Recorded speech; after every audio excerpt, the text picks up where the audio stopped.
Curious lang. Curious lang sa prutas na to eh.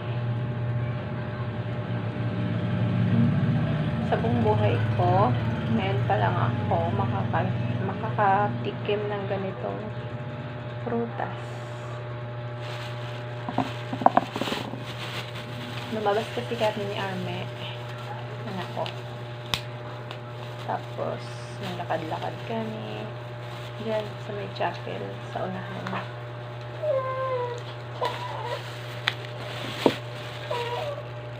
Hello guys! Nagising yung baby ko. Ito na siya, oh. Nan. Tapos, titikman ko siya kung anong lasa niya. Ito. Parang ano na siya, sobrang hinog na siya. Tapos meron namang mga ano, yung di pa masyadong hinog. Yung katulad ng ganito. Yung may green pa siya. Ewan ko, anong prutas ito. Tapos, basta nakikita ko lang to eh.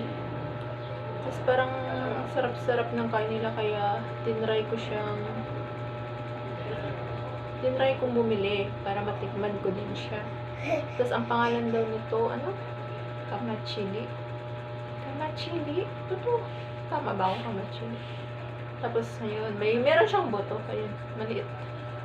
Tikman ko siya. Kailangan mo siyang tanggalin yung buto niya. Tikman ko siya. First time kong kumain ito.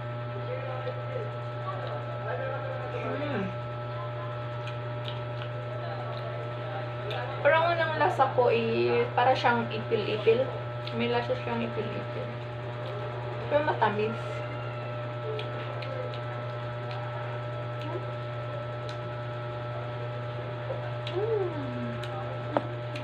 Para siyang may pagka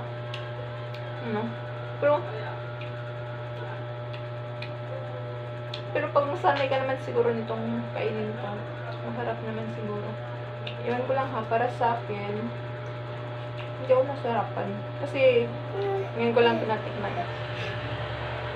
Ito green pa siya. Tikman natin yung green.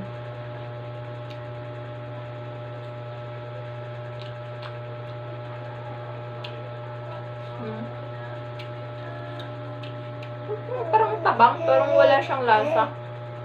Kasi siguro pag medyo hilaw pa siya, ano siya, tabang. Tapos yung natikman ko kanina, hinog na siya, red na red. Yung ganito, matamis siya. Pero yung unang pagkatikim ko, parang lasa siya ano, ipil-ipil. Pero parang malinamnam. Ito yung green. Walang lasa. Tabang.